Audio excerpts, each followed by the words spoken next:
Arthur Chaves. Enfim, bom dia a todos, viu, gente? Sabrina, Samuel. Eu vou colocar na hora quando terminarmos essa primeira aula, para não perdermos tempos, eu vou colocar o roteiro da avaliação diagnóstica, tá? Dayana. Eu coloco tanto aqui no Classroom como lá no grupo, para que vocês se organizem, né, para estudar com relação aos conteúdos que cairão na diagnóstica, tá? Na avaliação diagnóstica de sexta-feira.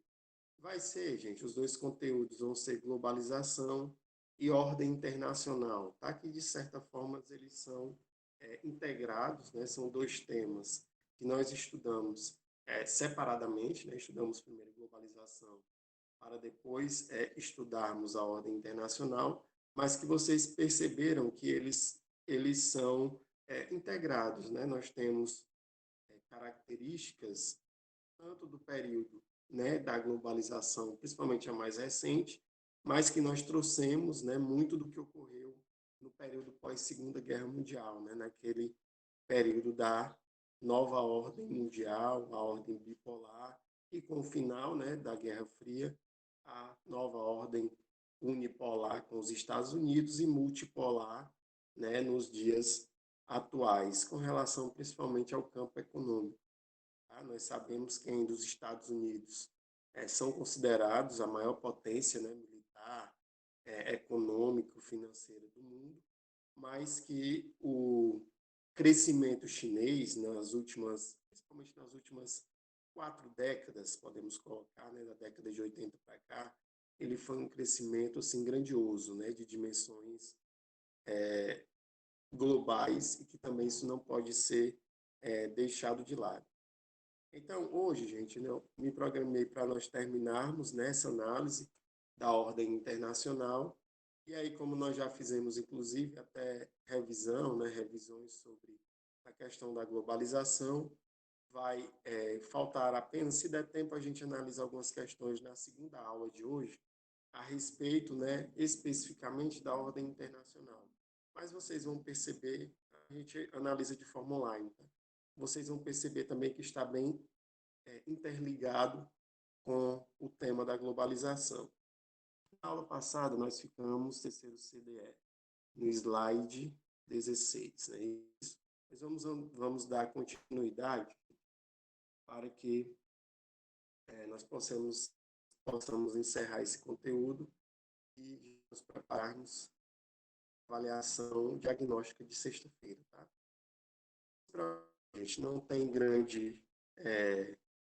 não tem o que se preocupar, Pablo, bom dia, com relação à nossa avaliação, que é tudo que nós estamos analisando diariamente aqui, tá certo? Sobre os conteúdos. Deixa eu fazer aqui a transposição de tela para vocês. Qualquer dúvida, a gente está daquela mesma forma, tá? Vocês podem pedir a palavra ou comentar no chat, que eu também consigo visualizar aqui os comentários de vocês.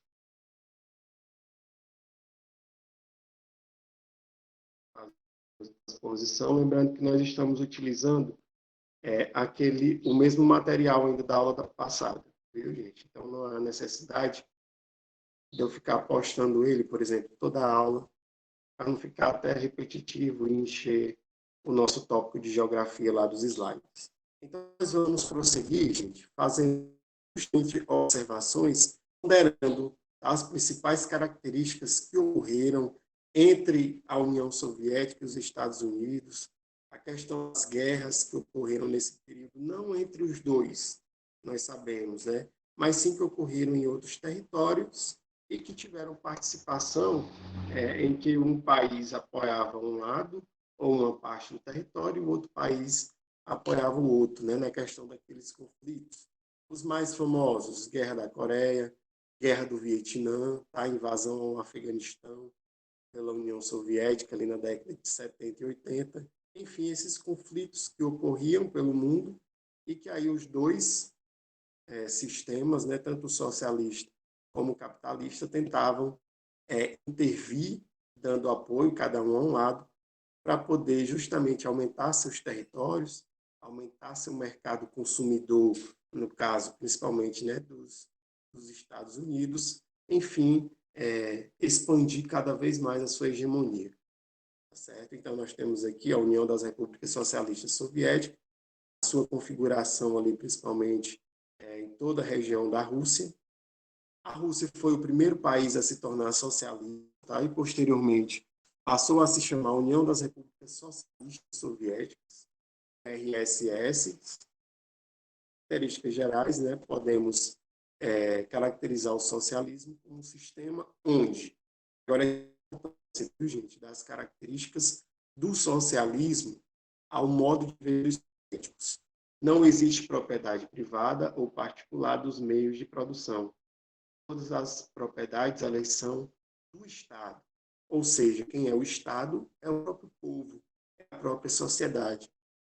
Vamos perceber, né, que quando nós começamos a observar esse modelo socialista, as diferenças entre, por exemplo, os líderes, as pessoas que estão no governo, né, que estão à frente da máquina estatal, a diferença de renda, a diferença de vida, ela é muitas vezes, gente, até mais sentida do que no modo de produção capitalista, tá? Claro, guardadas as devidas proporções, mas se nós formos perceber na questão, por exemplo, aqui em Cuba, na própria soviética, né, no período em que ela foi, de fato, consolidada, né, como república socialista, na China, no período de Mao Tse-tung, enfim, Coreia do Norte, Vietnã, quando países se tornaram, né, socialistas e também apoiados pela União Soviética, a grande parte da população, gente, ela vivia na miséria, tá bom? Essa questão de não existe propriedade privada ou particular dos meios de produção. Consequentemente, a riqueza deveria passar para todos de forma igualitária. Isso não ocorre no modelo socialista. Tá? Jamais ocorreu. Por isso, foi um dos motivos, né, na questão política da derrocada da União Soviética. Aí vocês podem até indagar, né, na questão da China, por exemplo. Eu pensei por que a China ainda hoje, né, ela coloca para o mundo que é uma república socialista, né, um país socialista em relação à política, mas nós sabemos, né, que na economia a China foi mais esperta que a União Soviética, né, gente? A União Soviética se quebrou, tá? A própria Rússia depois foi se construindo e os países que faziam parte ali do bloco soviético foi ficando para o bloco capitalista. Então, qual seria a justificativa chinesa? Foi justamente atrelar, né, modelo, principalmente econômico, campo econômico, nas zonas especiais chinesas, ela é totalmente capitalista. A gente agora no campo político, ela ainda hoje, ela se coloca, né, se auto-intitula como um país socialista. E aí nós percebemos, né, como é que os líderes socialistas eles agem muitas vezes, né, com violência com relação à manifestação e principalmente em nós não sabermos os dados, viu, gente, os dados do que ocorre, por exemplo, na China, com relação à pobreza, com relação à desigualdade de renda. Nós não temos acesso, nós temos que acreditar no que a TV estatal chinesa nos coloca, certo? A economia controlada pelo Estado com o objetivo de promover uma distribuição justa da riqueza entre as pessoas da sociedade. Justamente o que não ocorre, viu, gente? Na teoria, isso é uma ideia boa, né? Essa afirmação é uma ideia boa com relação à distribuição justa da riqueza. Tá? Agora, quando nós percebemos aqui ó, a economia controlada pelo Estado, tá? Com o objetivo de promover uma distribuição justa da riqueza, nós sabemos que, de fato, não ocorre. Existem classes sociais, na teoria, viu, gente? Porque na prática, os governantes, né, o principal líder, por exemplo, com toda a sua cúpula, eles vivem, né, um modo de vida deles, né, com relação a ter acesso às riquezas do país, que são eles que controlam, eles vivem muitas vezes, gente, até luxando, né, nos seus casas, mansões, enfim, onde eles morarem, não é o que condiz com a realidade da maior parte da população, né? Muitas vezes a pobreza, passando fome, sem ter um trabalho para fazer, principalmente esse período aqui que nós estamos observando, viu? Por conta da guerra, dos inúmeros conflitos que ocorriam. E aí, os governantes, nesse período, eles se preocupavam apenas em investir na área militar, já na década de 60 e 70 na área aeroespacial, né, de quem poderia, de fato, primeiramente alcançar o espaço, explorar o espaço.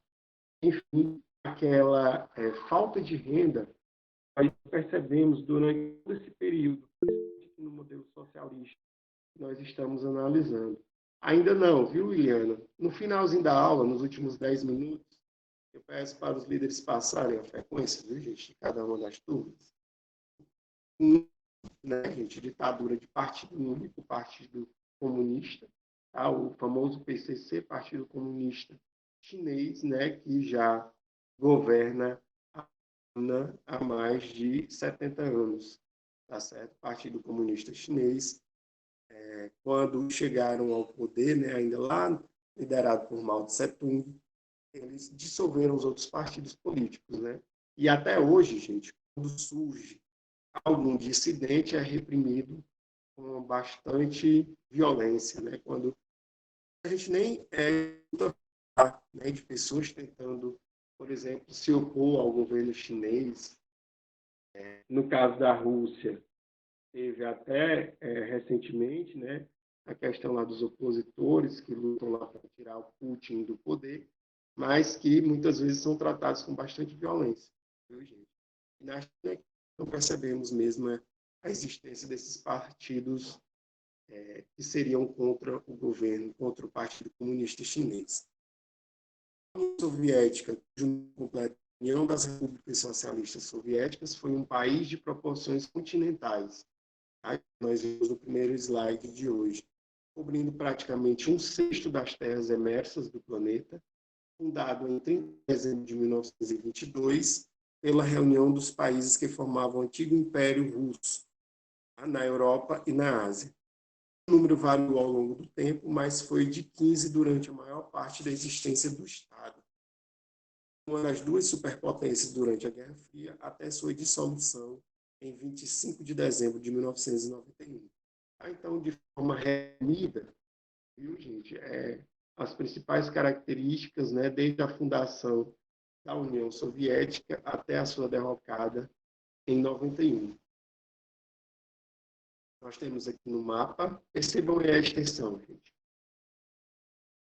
Olha o tamanho aqui, praticamente, né, da Rússia, só no final da aula, viu?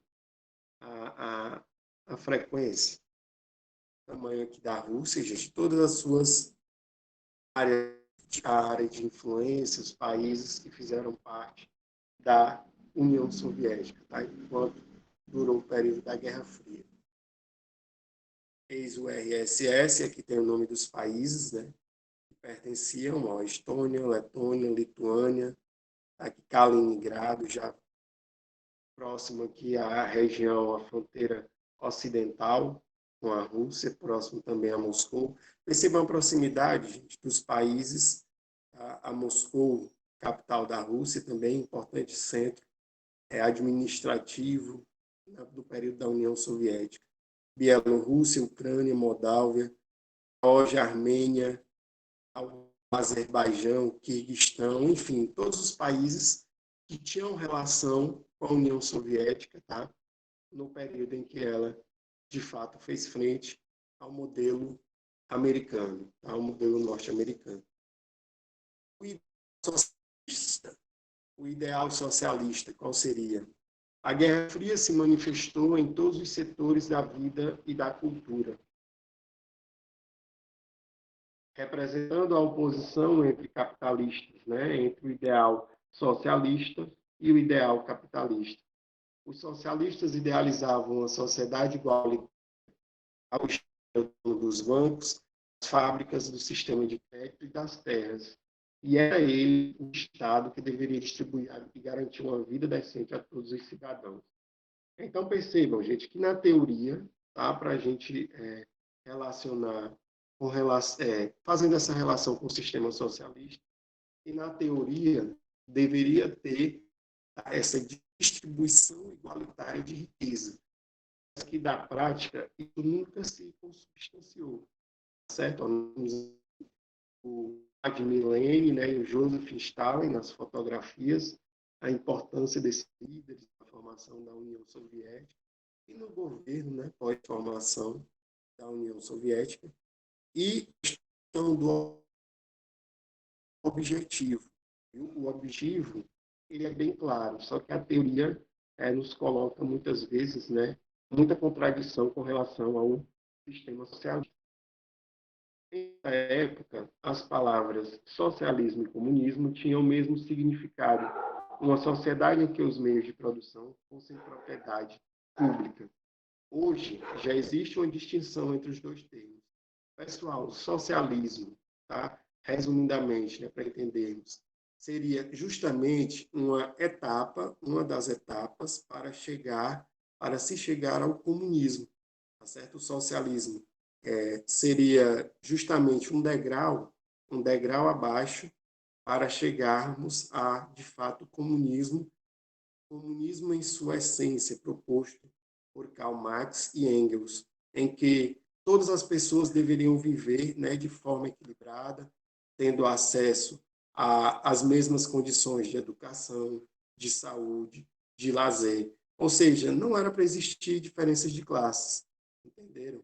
E em todos os modelos, gente, até hoje, e se mesmo os que se auto-intitulam socialista ou comunista, como na China, eles, apesar de não terem essa divisão de classes, essa divisão explícita de classe, típica do modelo capitalista, mas nós percebemos que os presidentes, os governadores, as pessoas, por exemplo, que fazem parte dos partidos, tanto na Rússia como na China, os partidos que administram esses países, eles têm uma riqueza, gente. Eles são pessoas ricas, enquanto que grande parte da população eles passam necessidades, tá certo? Então percebam que não que o próprio comunismo em si, conforme é colocado por Marx e Engels, ele não foi atingido, tá certo? Porque nesses países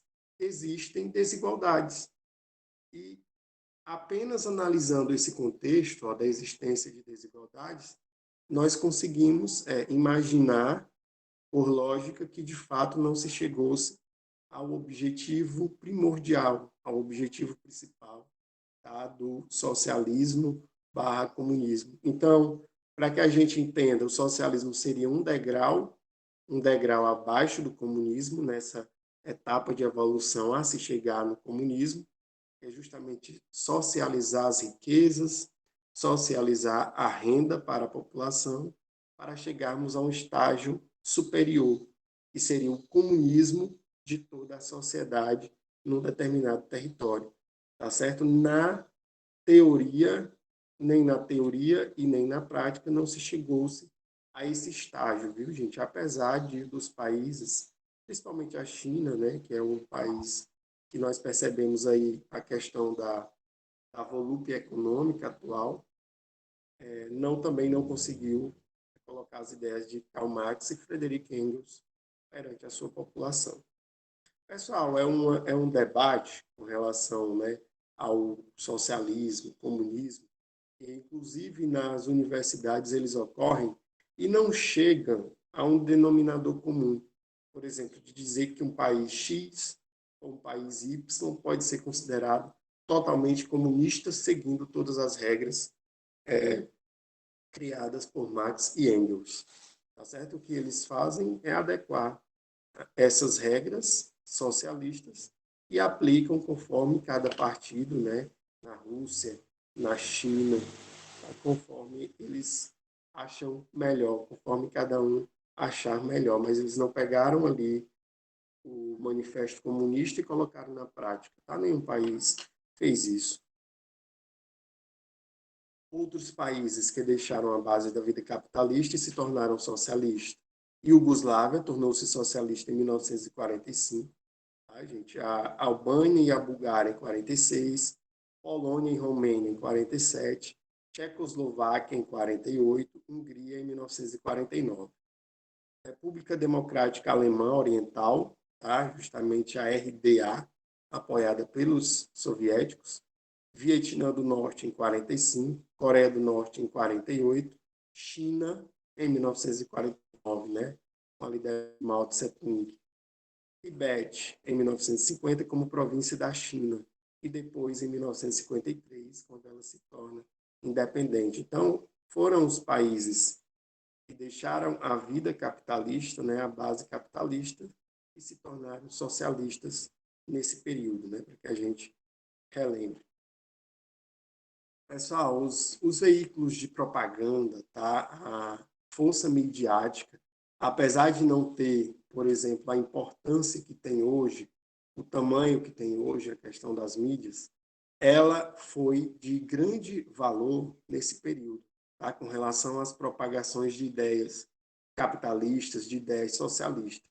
Tá? Então, a força da propaganda, nas décadas, aí, como ele coloca, a partir do final dos anos 40, nas décadas de 50 e 60, o mundo foi bombardeado com imagens que tentavam mostrar a superioridade do modo de vida de cada sistema. Para ridicularizar o inimigo, os dois lados utilizavam muita a força das caricaturas, dos filmes, das propagandas, entre outras, né? Nunca se fez tanta propaganda de um mesmo assunto. Ou seja, gente, se nós tivéssemos nascido nesse período, por exemplo, nós iríamos perceber a grande quantidade, né, de propaganda a respeito de sistemas políticos, de regimes políticos tentando justificar, cada um a seu modo, né, que aquele sistema econômico era melhor do que o outro. Aí isso acontecer diariamente.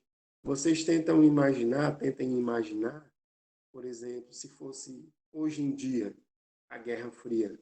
Qualquer momento que nós fôssemos ligar a televisão, qualquer que seja o jornal, ou qualquer que seja o canal, teria propaganda política, como nós estamos aqui na América do Sul, com uma relação maior com os Estados Unidos, propaganda dos norte-americanos, né? Lá nos países que são ligados a, no caso hoje seria a Rússia, seriam propagandas socialistas, tá certo? Fiz essa relação atual para vocês entenderem, e isso diariamente, tá? De um programa para outro, e até mesmo os programas, as novelas, filmes, músicas eram direcionadas também para esses modelos econômicos. Então, a importância da propaganda, tá? Da força de propagação das informações. Aqui nós temos as imagens símbolos, né? Uma das imagens símbolos também desse período, o lobo representando o comunismo, né? O lobo justamente ali da parte mais ao norte da Rússia, das regiões mais frias do hemisfério norte, propaganda para o plano Marshall, né? Para conter o socialismo, o lobo, e ao lado o plano Marshall, né? Justamente de divisão, de ajuda daqueles países que foram praticamente dizimados durante a Segunda Guerra Mundial. E aí os Estados Unidos, com sua força econômica, militar, ofereceram ajuda, né? Claro que essa ajuda ela tinha um objetivo por trás, que era justamente barrar o crescimento do socialismo na Europa, tá? No Japão, enfim, no período estudado. Outras propagandas, tá, gente? Outras imagens que também eram propagadas nesse período, né? Corda do Plano Marshall, retirada dos europeus dos abismos, né? Isso justamente colocar os europeus que saíram ali bastante, principalmente com relação à sua estrutura física, viu, gente? Das suas construções, Reino Unido, Itália, França, Alemanha, enfim, os países que foram bombardeados, colocar novamente nos trilhos, né? Com a força e a pujança econômica dos Estados Unidos.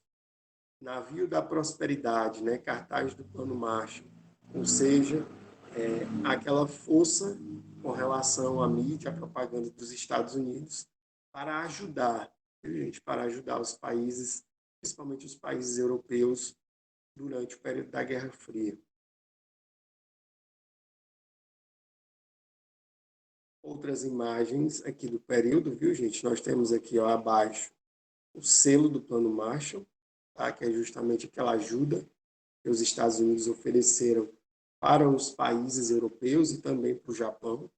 Tá? Foram épocas em que a questão da propaganda, da influência da mídia, apesar de não ter a tecnologia que tem hoje, foi muito importante, viu, gente, para disseminar essas ideias norte-americanas, né? Demonstrar força, riqueza, tanto na área militar como econômica, para combater o avanço do socialismo, né? Fazer aquela chamada cordão de ferro ou cortina de ferro, como apresenta em alguns livros. E as características dos capitalistas, viu, gente, propriamente. O capitalista, o raciocínio era inverso, né? O inverso dos socialistas, dos comunistas. A felicidade individual era o principal, viu, gente, no sistema econômico capitalista. O Estado justo era aquele que garantia a cada indivíduo as condições de procurar livremente o seu lucro e construir uma vida feliz. A solução dos problemas sociais vinha depois e estava em segundo plano.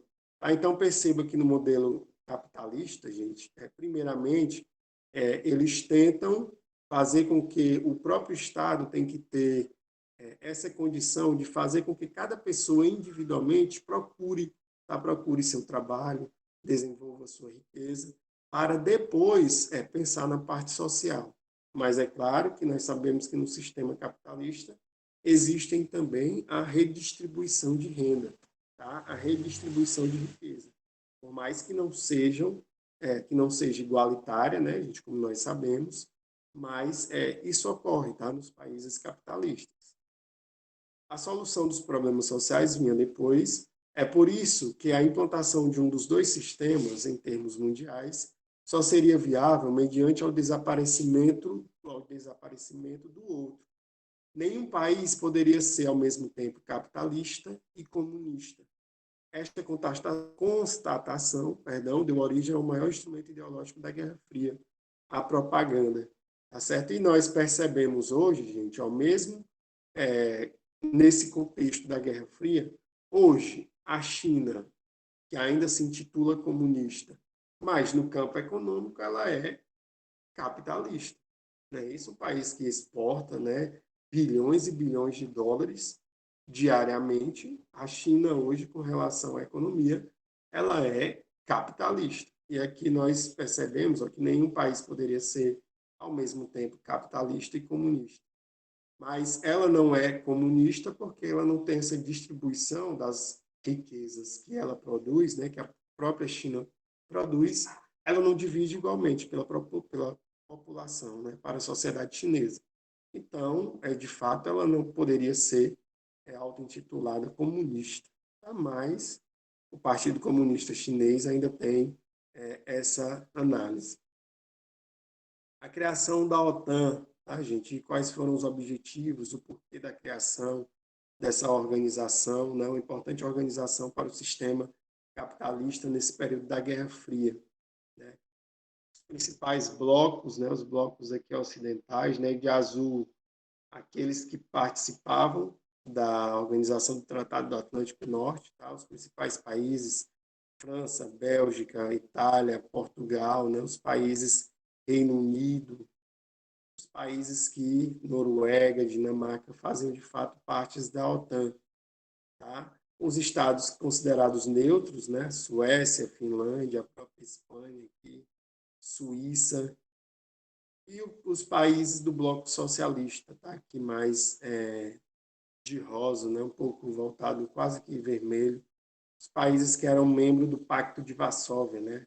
Foi um pacto construído pela União Soviética justamente para ter mais força, tanto militar como econômica, também para barrar o crescimento do capitalismo, principalmente nas suas fronteiras. Percebam aqui, ó, o lado oriental da Alemanha, onde ficava a República Democrática Alemã, Tchecoslováquia, Hungria, Iugoslávia, que depois que passou a ser socialista, enfim, todos os países aqui do continente asiático que estavam relacionados com a União Soviética. Mais uma vez, o Plano Marshall, né, que foi um importante instrumento para expandir o capitalismo, permitir aos países da Europa Ocidental importarem produtos norte-americanos a preços baixos, né? E aqui nós percebemos também a força da indústria americana produzindo, né, gente, para os europeus, para os japoneses, ali, principalmente na década de 50, na reconstrução do Japão. Abria créditos para os países europeus comprarem equipamentos pesados dos Estados Unidos, tá certo? E fornecia empréstimos. Todas essas características, gente, ocorreram durante ali, a década de 50 e 60. O próprio Japão, apesar de não aparecer aqui, se beneficiou, se beneficiou de ajuda econômica dos Estados Unidos para poder fortalecer a sua economia. Muro de Berlim e a Cortina de Ferro, que também são temas que são tratados, né, vez ou outra, em questões de vestibulares e do Enem. Gente. Chamado de Cortina de Ferro por Winston Churchill, o Muro de Berlim começou a ser erguido em 13 de agosto de 1961. Percebam aí a importância com relação à data, viu, gente? Já teve questões há uns 3 anos, né, que trazia a questão da data de erguimento, que começou a construir o Muro de Berlim, indicando justamente nessa cortina de ferro para separar capitalistas de socialistas. Veja aqui mais imagens, né, da construção. Aqui pessoas, crianças brincando, uma menina tentando pular, né, fazendo alusão aqui como se quisesse pular de um lado para o outro. E isso acontecia, gente, muito mais do lado socialista, querendo pular para o lado capitalista, tá? Vocês percebiam. Muito porque as pessoas foram, de fato, separadas, né? Quando fez essa divisão, muitas famílias, inclusive, elas foram separadas nesse contexto, tá certo? Então, essa imagem aqui demonstra justamente a questão da separação, não é isso? Pessoal, já são 10h10, nós paramos aqui no slide 35, terceiro CDE. Tá? Na próxima aula, a gente continua e termina na aula após o intervalo, a gente termina o conteúdo e, se der o tempinho, a gente faz algumas questões, tá? Sobre a ordem internacional. Então, a gente pode ir para o intervalo, tá? Tomar uma água, um lanche, depois retornamos.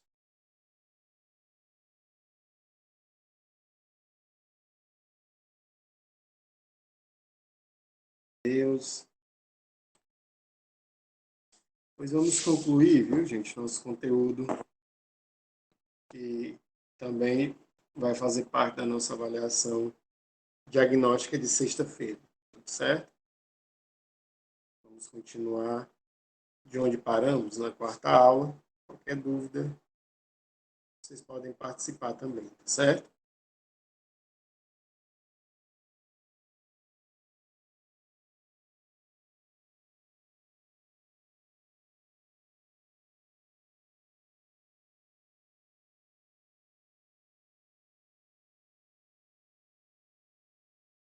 Continuando, pessoal, nós ficamos justamente na exposição, né, acerca dessa cortina de ferro, né, colocada entre os dois modelos capitalistas e socialistas, dividindo aí, no caso de Berlim, principalmente, né, a cidade de Berlim, mas que serviu também para uma divisão a nível ali de Europa, de maneira geral, viu, gente? Divisão entre modelo capitalista e socialista, tá? Não somente a cidade de Berlim em si, ali com o muro, mas também essa divisão ideológica, tá? De ideias capitalistas, ideias socialistas, demonstrado, né, numa barreira física e que até hoje ainda existem inúmeras outras barreiras, até no próprio sistema capitalista, viu, gente? É só a gente fazer alusão, por exemplo, o muro, que continuou a ser erguido, né, principalmente no governo do Donald Trump, mas que o atual governo norte-americano já deu indícios que não vai continuar, né, com essa construção, enfim, com uma política com relação à imigração diferente do seu antecessor, tá certo? Só para fazer essa analogia, aqui os muros, eles ainda coexistem, tá? Eles ainda subsistem no atual cenário, né? Aqui também imagens da construção, né? Que percebemos aqui dos dois lados, tá? Pessoas, essas fronteiras, gente, onde existem esses muros, em muitos países da Europa, ali para evitar a entrada massiva de imigrantes, vindo principalmente do norte da África, mas também de asiáticos, eles constroem nessas barreiras, muitas vezes com cercas, né? Cercas inclusive elétricas, ou quando não, é em muro mesmo de alvenaria, e que até no momento atual nós percebemos ainda a existência de muito dessas barreiras geográficas, dessas barreiras físicas para impedir, né, a passagem de pessoas de outros continentes. E aí dá para a gente associar com relação, gente, por exemplo, às mercadorias, os recursos naturais que são extraídos desses países pobres. Eles têm livre acesso, tá, de entrada nos Estados Unidos, nos países europeus, no Japão. Só para a gente relembrar aquela relação entre metrópole e colônia, tentando colocar nos dias atuais, com relação às mercadorias, aos recursos naturais que são extraídos muitas vezes de grande parte dos países pobres da África, da Ásia, aqui da América Latina, eles saem livremente. Tá? Eles podem entrar livremente nos países desenvolvidos. Em contrapartida, das pessoas, né, a grande parte das pessoas que tentam entrar, muitas vezes de forma até ilegal, né, por não conseguir, através dos trâmites burocráticos, um visto de forma legal no país, eles tentam entrar de forma ilegal. Esses são muitos, pessoal. Então, para a gente ter a ideia, né, que os recursos naturais eles vão e vêm livremente. Agora, os seres humanos, as pessoas, elas têm essa dificuldade de adentrar nesses principais países capitalistas. Então, mais imagens, né, representando justamente essa questão da barreira, né, físico-geográfica, relacionada principalmente à entrada, à circulação de pessoas no ambiente dessa época a qual nós estamos estudando. Tá certo? Mais um mapa aqui da fronteira, tá? Da fronteira entre os dois ideais, os dois modelos, né? Modelo capitalista e modelo socialista, na questão de existência de barreiras físicas, tá? De contenção de modelos ideológicos. E aqui a famosa cortina de ferro, tá? Na Europa do pós-guerra. Vejam aqui, ó, na fronteira com a Finlândia, passando aqui pela metade da Alemanha, chegando até a Turquia, né, gente? Turquia, Grécia, Bulgária, enfim, os modelos que nós estamos estudando atualmente. Guerras causadas em nome do ideal. Vamos analisar agora as principais guerras que ocorreram, tá? Em nome de cada um dos ideais, né? Do ideal socialista ou do ideal capitalista ali, principalmente apoiado pelos Estados Unidos. Uma das primeiras que ocorreram, gente, foi justamente a Guerra da Coreia, né?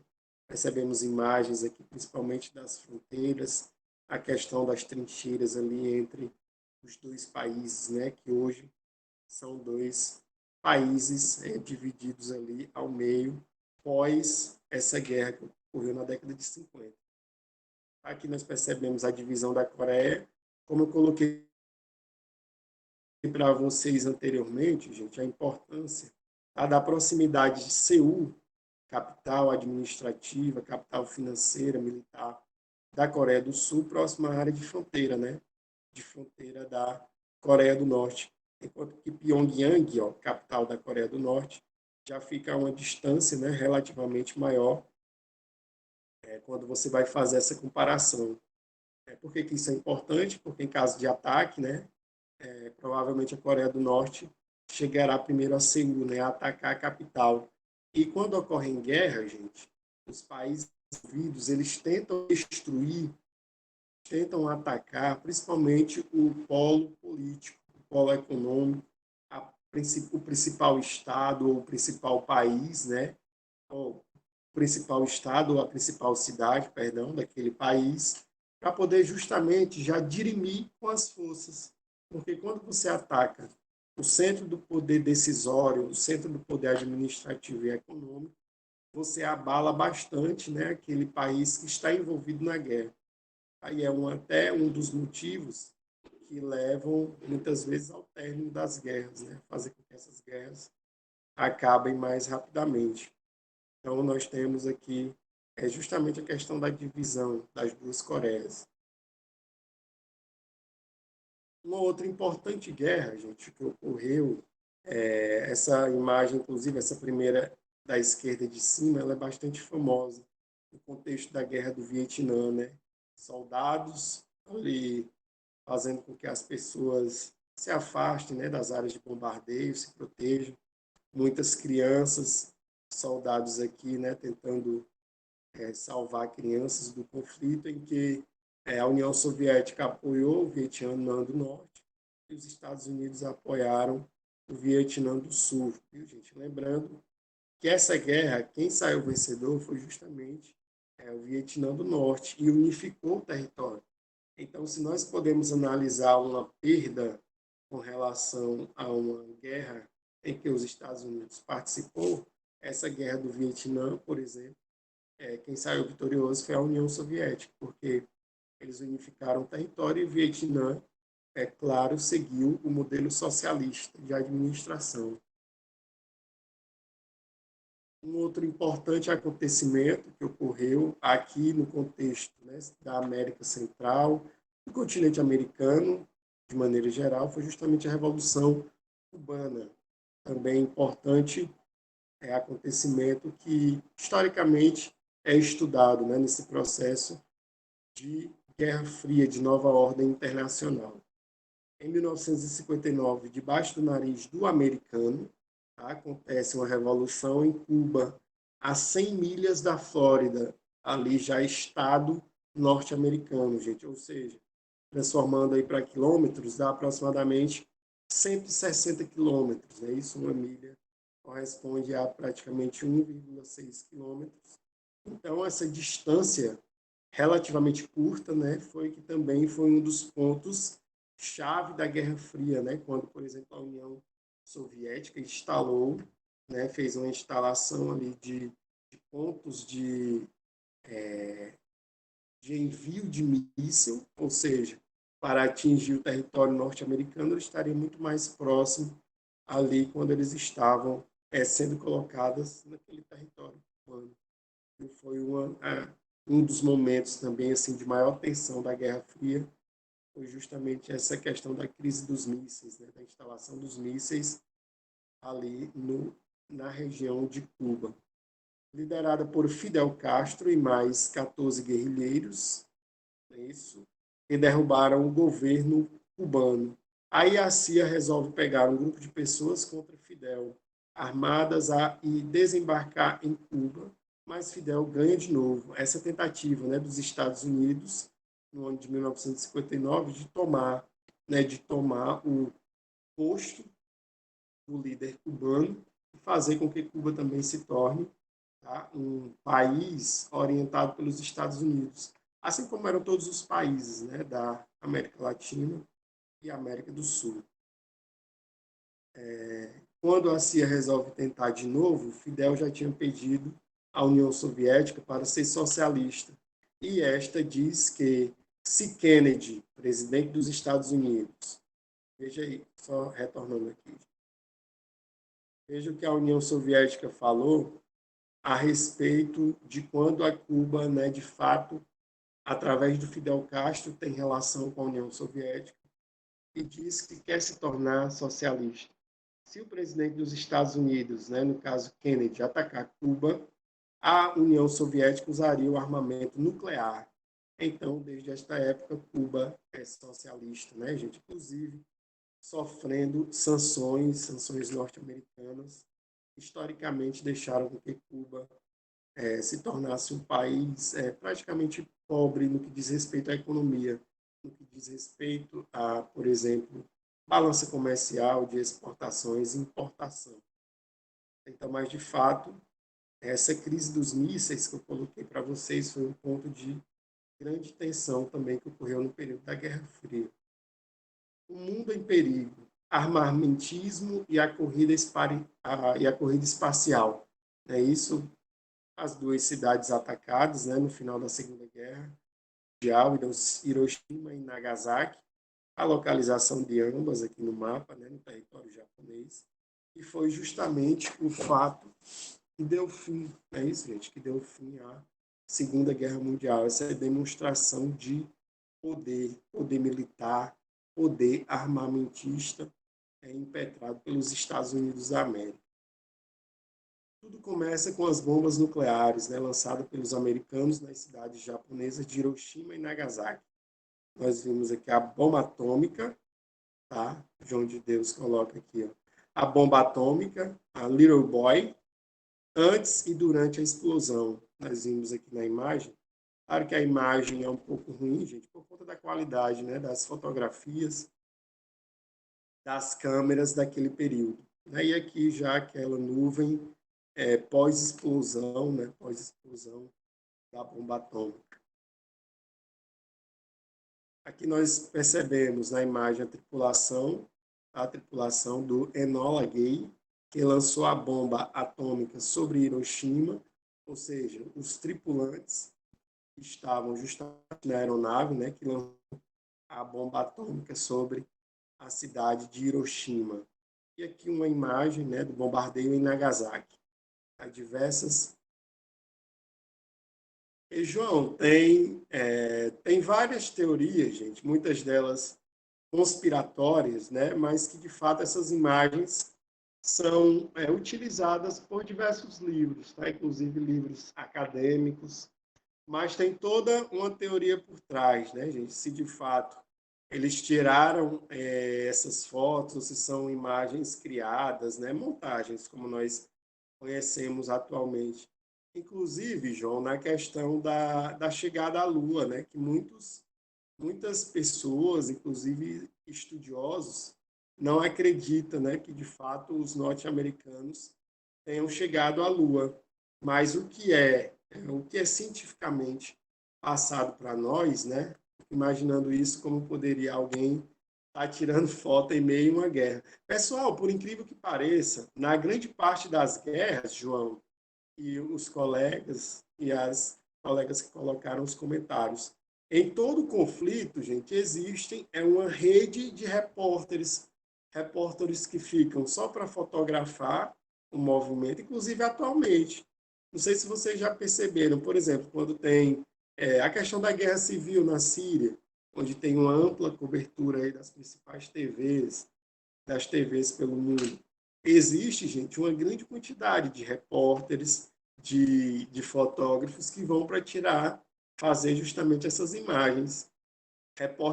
Muitos repórteres morreram, viu, João, inclusive, durante essas guerras. Mas, assim, gente, tem muitas imagens, elas podem ser criadas, tá? Claro que nessa época não tinha, por exemplo, o sistema de edição, de manipulação de imagem que nós temos hoje, mas que hoje, através de relatos de pessoas que viveram nesse período, eles descrevendo, né, os programas de computadores, os engenheiros, né, da tecnologia, da informática, pode recriar essas situações na década de 40 e final da década de 40, 1944 para 45, né, de fato, algumas imagens foram feitas por fotógrafos, viu, gente? Mas tem muitas outras que foram criadas. Só para vocês entenderem, tá? Aqui tem, imagine aí, será que algum de vocês teria coragem de ir?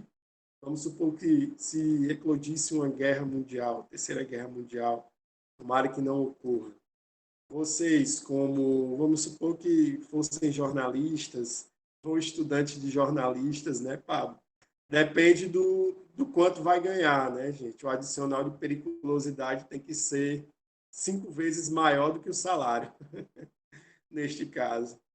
Mas, pessoal, eles assinam inclusive termos, viu, com as televisões, né, as empresas que eles vão representar, que eles vão trabalhar, eles assinam inclusive termos com relação à vida, né, que a pessoa de fato pode morrer, tirando foto em meio a uma guerra. Existia gente especializada nisso. Verdade, viu, gente? Com proteção, inclusive, muitas vezes esses fotógrafos, repórteres, eles tinham um treinamento com o próprio exército, viu, gente? Com o próprio exército do país que eles estavam lá representando para tirar as imagens.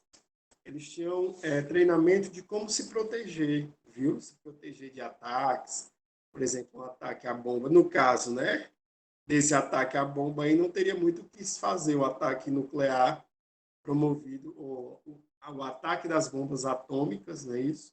Foram lançadas sobre Hiroshima e Nagasaki. Aquelas pessoas que estavam ali no raio de atuação da bomba, de fato, né, muitas perderam as vidas. Enfim, gente, é um risco que se corre, né, por conta da profissão. Eu realmente, como muitos de vocês colocaram aí também, eu não teria essa coragem. Mas quando a gente está na profissão, dificilmente nós queremos deixar de prestar aquele serviço, viu, pessoal? Falar de fora muitas vezes é fácil, né? Dizer que não iria, dizer que não tinha coragem, mas quando a gente está ali na frente, prestando o nosso serviço, o nosso trabalho, muitas vezes a gente não tem alternativa, né? E acaba indo. Aparece, João. Principalmente, gente, se tiver, quando a adrenalina bate, não tem quem segure, verdade, viu, Fagner? Principalmente se tiver incentivos financeiros, viu? Porque na área militar, gente, existem gratificações, aquela questão de honra ao mérito, não é isso? E também tem gratificações financeiras, tá? Pelo pessoal que passou pela guerra, ou seja, esses fotógrafos também, se eles forem atrelados ao exército, de fato também eles ganham suas gratificações caso voltem vivos, né? Se não voltar vivo, a família vai receber, né? Vai receber pelo ente que se perdeu. Então, no meio da dúvida, né? É melhor não ir, né, gente? É melhor ficar por aqui mesmo, porque não adianta nada você ou sua família, né, receber uma quantidade considerável, né, de dinheiro por conta de sua participação na guerra, sendo que você morreu no combate. Então, por via das dúvidas, é melhor manter-se vivo, né, Vitor Hugo? É um 13. Mais imagens, gente, olha aí, ó, mais imagens justamente. É claro, gente, que eles ficam a uma distância segura, viu? Uma distância segura, né? Não pode ficar no raio da atuação da bomba, senão também eles vão ser atingidos para fazer essas Ô, fotografias. professor, Sim, João. eles tiraram a foto em cima do avião. É, provavelmente, viu? Possivelmente. Pelas imagens, ó. Agora imagine aí, João, se hoje em dia, com as câmeras que nós temos, né, de alta tecnologia, inclusive nossos telefones, quando a gente tira uma imagem, ela fica ali meio que distorcida, né? Isso, por exemplo, quando a gente tira uma imagem caminhando, ela não fica ali desfocada. Aí imagine isso na década de 40. Claro que já tem Professor, telefones, né? Oi, Vitor. eu até expliquei ali no chat, as câmeras eram acopladas na parte de baixo do avião e tinha um Ah, sistema de sim, estabilizador. pronto. Ah, é que eu não vi, Vitor. Ah, justamente, é semelhante. Muito obrigado, Vitor, pela participação. É semelhante, João, por exemplo, ao que ocorre com o radar da Amazônia. O que é o radar da Amazônia? Além de ter pontos, né, de monitoramento através de torres, tem aviões, tá? Aviões ali do projeto Radar Brasil, que eles ficam monitorando a floresta, né? Principalmente o avanço do desmatamento. Aí o que é que ocorre? Como o Vitor colocou, os aviões, eles têm, né, as câmeras acopladas justamente para fazer essa imagem, né? A câmera acoplada às aeronaves, para fazer, no caso aqui do exemplo que eu estou citando, fazer as imagens ali do desmatamento com relação à nossa floresta amazônica. Então, nesse período aí, como bem colocou o Vitor, as câmeras também elas eram acopladas, né, no processo para fazer as imagens. mas já atualizando, né, existem inclusive celulares, né, que podem, que tem essa tecnologia, né, pessoal, de justamente poder fazer imagem, tirar imagem, você em movimento, você dentro do carro, andando de bicicleta, de moto, seja lá. Imagine, né, o aparato militar que os Estados Unidos, a China atualmente agora, né, enfim, os principais países desenvolvidos tinha que ter algum estabilizador ou os próprios aviões estarem estabilizados. Sim, nesse período eles já tinham essa tecnologia, viu, gente, de estabilização aeronáutica, justamente para fazer essa imagem, tá? Porque senão, de fato, não Mas teria era um como. estabilizador ou avião que era tinha um autoestabilizador já pronto? No caso das imagens, João, de fato, como o Vitor colocou, essas câmeras acopladas, né, para retirar essas imagens, eles já teriam que ter na própria aeronave, tá certo? Com relação a, principalmente a tecnologia dos Estados Unidos, né, que era mais avançada no período, inclusive, né, juntamente com a da União Soviética. De fato, esses equipamentos, né, por exemplo, para tirar essas imagens, eles já teriam, de fato, que ter na aeronave, né? Como o Vitor colocou aí, que já tinham as duas tecnologias. É, claro. É só quem já andou de avião, gente, é só reparar quem já andou de avião, eu particularmente não andei, o pessoal diz que naquele momento que ele está estabilizado, é como se estivesse parado no ar, né? Fora aqueles momentos de turbulência, é claro, né? Quando eles estão planando ali naturalmente. Eita, Vitor. Mas eles têm tecnologias, viu, gente? Eles têm tecnologias. Para quem já andou de avião, pode até colocar assim de forma, um exemplo mais real, né? Isso eu particularmente ainda não andei. Também não estou com essa vontade toda de andar, né? Melhor a gente ficar aqui pelo chão, apesar de nós sabermos, né, que é o meio de transporte mais seguro do mundo, mas que vez ou outra cai uns dois ou três aí, é melhor a pessoa não estar naquele momento de azar de estar num desses aviões. Tá? Pessoal, mas a tecnologia, só falando dos aviões rapidinhos, grande parte dos acidentes que já ocorreram até os dias atuais, podemos colocar assim. Quem assiste aquele programa, oh, rapaz, não vou lembrar o nome do programa, que é sobre aviões, acidentes aéreos, não sei se é isso, se é esse o nome do programa, se alguém souber. Pessoal, são os meios de transporte, aviões, helicópteros, eles são matematicamente, fisicamente, né, bem estudados para a sua, cai mais helicóptero que avião, na sua fabricação, viu, gente? Claro que dá defeitos, né? Por exemplo, aquele último defeito que não sei se vocês viram nos jornais, que foi nos Estados Unidos, um avião pegou fogo numa das turbinas, mas ele conseguiu pousar com segurança, né, no aeroporto mais próximo. Claro que ocorrem defeitos nessas aeronaves, mas a grande parte dos acidentes, pelo menos os que mostram no programa, né, não sei também, claro que a gente tem que olhar por trás, porque que a grande parte dos acidentes, né, que são mostrados nesse programa específico, né, acho que é Acidentes Aéreos, o nome do programa, que passa na National Geographic. Eu posso colocar para vocês, gente, que 90% dos acidentes que passam é falha humana, é erro humano, né? O piloto ou o copiloto, eles deixaram de fazer, de apertar algum botão, ou apertaram de maneira indevida, enfim, um descuido humano. Tá? Claro que também tem acidentes que são provocados por falha nas aeronaves, né? Mas pelo menos que aparecem lá e que são investigados, né, pelos órgãos competentes de cada país, muitas vezes é por conta da falha humana. Tá? Ou quando os terroristas, né, João, vêm e derrubam aviões, enfim, jogam aviões sobre edifícios, sobre cidades, também pode ocorrer dessa forma aí. Sem estabilidade, capaz de matar no ar, mas não de atear no voo.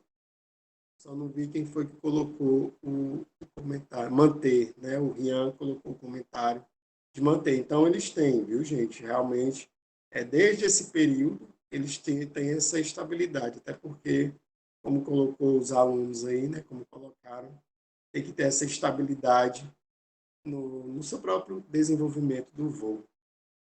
Aqui o ataque a Nagasaki, né? Como ficou aqui após os ataques, né, a destruição total da área ali onde a bomba de fato foi explodida e reverberou todas as suas ondas depois da explosão. A nuvem que se formou ali no local da explosão, enfim, gente, justamente para demonstrar, né, a capacidade de destruição, né? É destruição imediata.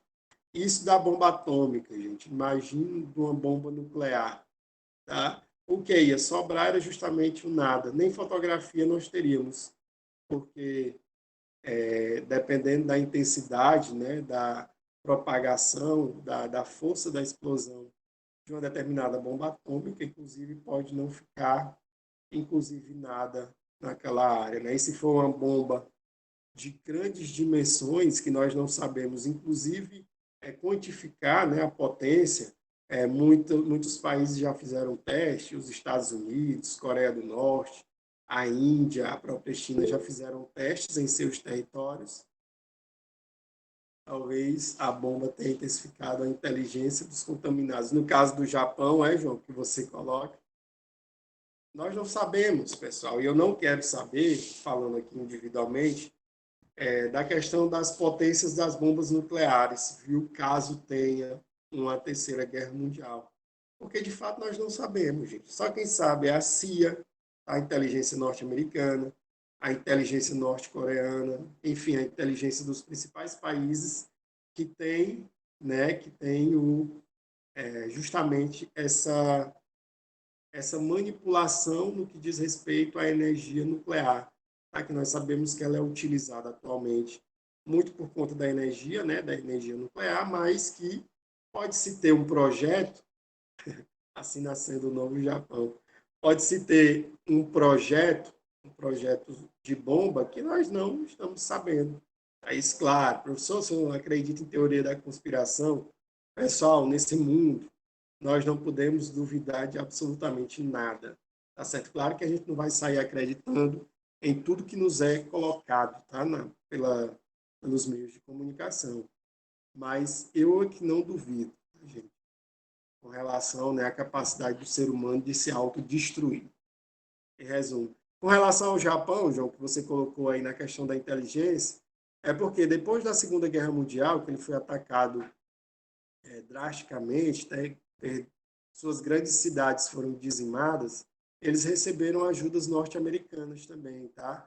Vultuosos investimentos, bilhões e bilhões de dólares, foram investidos, tá, no Japão, ali pelos Estados Unidos, até para conter o socialismo. E aí o Japão, em vez de gastar, de pegar esses investimentos e gastar na área militar, que inclusive ele nem poderia fazer isso, né, porque estava proibido de ter exército depois da Segunda Guerra Mundial, eles investiram na educação, na ciência, tá, na engenharia, em todos os outros setores.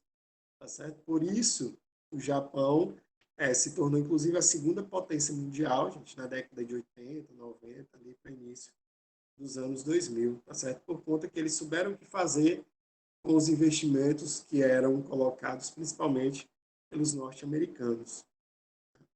Logo depois desse período, né, inicia-se a corrida armamentista e a corrida espacial, que nós soltam a bomba e ajudam. Isso, Paulo. É como se fosse uma tentativa Apertou o de... botão da bomba sem querer, pô.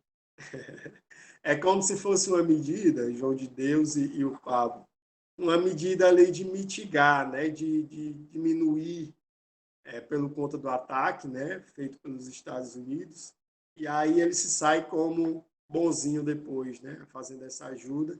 Ainda bem que os japoneses souberam, de fato, investir, né, investir em setores que lhe dariam, num futuro, inclusive, que não foi tão distante, a prosperidade.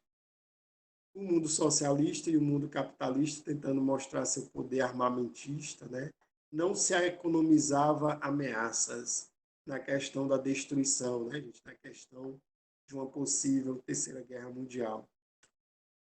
O planeta estava com medo, pois a guerra poderia submergir-se a qualquer momento, e o mundo não suportaria isso. Tá? Nós temos aqui a Europa, rota dos mísseis, tá? É o mais inteligente, né? O Pablo dizendo que o Japão é o país mais inteligente. Se você for analisar, Pablo, principalmente na área tecnológica, tá? Onde Eu acho que é grande... só em termos de entretenimento, porque o Japão, em termos militar, não tem pensamento para isso, mas de Não tem, gente. entretenimento. Inclusive por conta... Sim, João, pode concluir. Então, em termos de entretenimento, Na tudo isso em questão... avanço, de computadores e tudo, eles estão à frente. Sim, o Pablo colocou, que é no caso da tecnologia mesmo. Até por conta da proibição, viu, João? De o Japão, pós Segunda Guerra Mundial, ficar proibido, tá? Ficar proibido de montar um exército, de montar um aparato militar. Foi uma das sanções que ocorreu. O Japão, a própria Alemanha, né, também ficaram proibidos de montar novamente um exército com fins militares, né? Por exemplo, que eles pudessem inclusive participar de uma possível terceira guerra mundial. Né? Teve essas proibições também após o término da Segunda Guerra. Na área educacional, gente, na área educacional de tecnologia, de fato, o Japão, até final do século XX, era o país, né, que tinha a maior quantidade de criações, né, criações tecnológicas em todos os setores. Tá? Inclusive, eles exportavam para os próprios Estados Unidos e para outros países. O planeta estava com medo, pois a guerra poderia submergir-se a qualquer momento, né? E o mundo não suportaria. Pode passar a frequência, Vitor, os moderadores aí de cada uma das turmas. A Europa, né? A rota dos mísseis aqui na imagem. Temos aqui a Europa Ocidental, né, o Reino Unido, os principais países, e a questão aqui saindo da Rússia, essa imagem colocada, e nos Estados Unidos, aqui no norte da América do Norte, né, também fazendo alusão a um possível ataque, né, que poderia ocorrer entre ambos os países. A Coreia está fazendo bombas, o João de Deus colocou.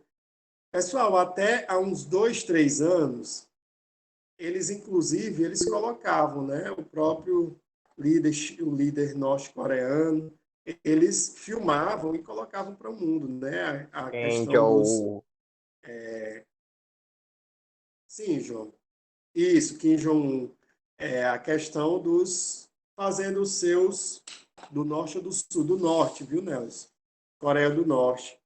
Fazendo a demonstração de poder militar, né, de poder bélico. Não sei se vocês lembram, gente, daquela tensão que teve entre Donald Trump, né, e o próprio Kim Jong-un, se não me engano, em 2017 para 2018, não estou lembrando o ano, mas que teve uma crise naquele período em que os norte-coreanos eles demonstravam mesmo, filmavam, fazendo lá ataques no seu próprio território, não ataques, demonstrando que tinham a tecnologia para produzir a bomba nuclear, né? Inclusive soltando mísseis no próprio oceano, né? Para demonstrar aquele poderio. É isso. Mas que nós sabemos, né, que com o passar do tempo eles perceberam que entrar contra os Estados Unidos seria uma perca de tempo, né, gente? Porque os Estados Unidos ali só com o aparato que eles têm na Coreia do Sul e ali no Japão também, rapidamente, eles poderiam acabar com a Coreia do Norte, tá? Mas é claro, como o João colocou, se a Coreia do Norte, por exemplo, tiver uma bomba nuclear de proporções globais, né? Inclusive, ele pode ter o poder da autodestruição do planeta. Mas isso fica muito no campo, gente, no campo das inteligências, né? São estudos, inclusive, né? Até a própria ciência que está por trás da fabricação dessas bombas, está com preconceitos com os sul-coreanos. Não, gente, os sul-coreanos, inclusive, a Coreia do Sul, A Coreia do Sul, gente, ele já está num patamar de país desenvolvido, viu? Por conta dessa proximidade com os capitalistas, por conta também de fazer investimentos, tá? Na educação, na tecnologia, e a sociedade como um todo, né? Já viver na Coreia do Sul, gente, ali na capital Seul e nas outras grandes cidades, eles têm, inclusive, sistemas tecnológicos em paradas de ônibus, enfim. Vocês podem até pesquisar com relação, tá, à sociedade da Coreia do Sul, por conta também desses investimentos, tá, e essa parceria com o mundo capitalista. Mas na questão dos mísseis, a Rússia, Estados Unidos, é o serviço secreto, viu, gente? O serviço secreto de cada um desses países, só eles de fato é que sabem a real intensidade, tá? Real intensidade de cada um dos seus, da sua parte militar de cada país, tá? Escondem os aliens. Pessoal, o Brasil é além de transparente na área 51. João de Deus, eu também já vi muitos relatos, muitos vídeos dessa área 51 aí, gente, que muitas informações elas são ocultas, tá certo? O próprio Serviço Secreto americano diz que é segredo de Estado, né? Ou seja, lá pode ter de tudo, inclusive, na própria área 51, enfim, fora as teorias das conspirações que nós temos acesso aí pelo YouTube. Pessoal, só para vocês terem uma ideia da capacidade dos seres humanos de que, de fato, podem produzir, inclusive, a própria destruição do planeta, com relação, gente, a... Claro que muitos já viram, né, como teoria da conspiração. Rapidão, só para a gente encerrar aqui a aula. Mas eu tenho amigos engenheiros, gente, que podem comprovar isso. Aliás, que comprovam para mim, mas que ninguém vai falar. Por exemplo, ninguém vai entrar no Instagram, no Facebook e falar isso. Porque os Estados Unidos vêm e fazem com que a gente suma do planeta. Mas pela engenharia, gente, as torres do World Trade Center, elas não caíram por conta dos ataques, por conta da queda dos aviões em suas torres. Elas foram implodidas, gente. Conforme ficaram as bases das duas torres, quando retiraram os destroços, o ângulo das ferragens, né, da base das duas torres, ficaram no ângulo de 45 graus. Tá? Só para vocês perceberem, gente. Claro que se tiver uma questão do Enem, uma questão de vestibular, você vai marcar que foi um atentado terrorista orquestrado pelo Osama Bin Laden, né? Todo o seu grupo terrorista e se lançaram. Mas lá, só um minutinho, viu, João? Então, se não teve teste nuclear no Brasil. Mas lá, na questão das torres, gente, a própria engenharia ela pode comprovar e demonstrar que as torres foram implodidas. Ou seja, é como se os próprios norte-americanos, através dos seus líderes, tá, tivessem orquestrado um ataque na sua própria população. Mas, é claro, isso é difícil de acreditar, né, de tentar acreditar como vai ter, nem espaço nós temos para esses testes. Com relação aos testes, gente, nós não tivemos. O que é que nós temos? Nós temos Angra 1, 2 e 3, que é justamente voltado para a produção de energia elétrica, viu, gente? Através da fissão nuclear. Mas, assim, testes com relação a bombas nucleares, de fato, no nosso território nós não tivemos, e acho que nem vamos ter. Mas eu quero que vocês saibam ao que nós estávamos falando, por exemplo, da questão dos ataques, né, testes nucleares, enfim. Muitas das coisas que ocorrem no mundo têm justificativas e objetivos, tá, por trás de tudo isso. Então, toda informação que nós tivermos ou observarmos a respeito dessas questões que ocorrem no mundo globalizado, nós temos que olhar com uma observação bem crítica, tá, daquilo. Não acreditar em tudo que é posto pela mídia, tentar sempre procurar mais informações, tá certo? Pessoal, os slides seguintes, falando justamente da corrida armamentista, né, da questão de quem enviaria os foguetes, os satélites, primeiramente, né, para aventurar no espaço. aqui em abril de 1961, mais um salto tecnológico da União Soviética, né? Subir aos céus a Vostok, primeira nave pilotada por um ser humano. Naquele contexto, né, de Guerra Fria, corrida espacial, né, o Yuri Gagarin, primeiro homem, né, o soviético, a povoar o espaço em uma aeronave. Daí os americanos, para contrapor a corrida espacial, né, colocaram que de fato chegaram mais longe, chegaram à Lua. Mas aí fica uma indagação para vocês, gente. Por que que depois disso, da década de 60 para cá, ninguém mais conseguiu ir à Lua, conseguiram de fato chegar a um outro planeta, por exemplo, só agora, final do ano passado, nessa década de 2010 a 2020, é que conseguiram, né, a sonda chinesa conseguiu, voltou, Nelson, que de fato conseguiram chegar à Lua e trazer, e não lembro a resposta, voltou sim, viu, gente? E trazer partes de rochas da Lua, viu, gente? Só aquela sonda chinesa, foi ano passado, que foi enviada à Lua, né, para trazer pedaços de rochas, né, para serem estudadas aqui na Terra. Ou seja, 40, 50, aproximadamente 60 anos depois, foi que se conseguiram, né, os chineses conseguiram enviar uma sonda para retirar, né, restos de rochas.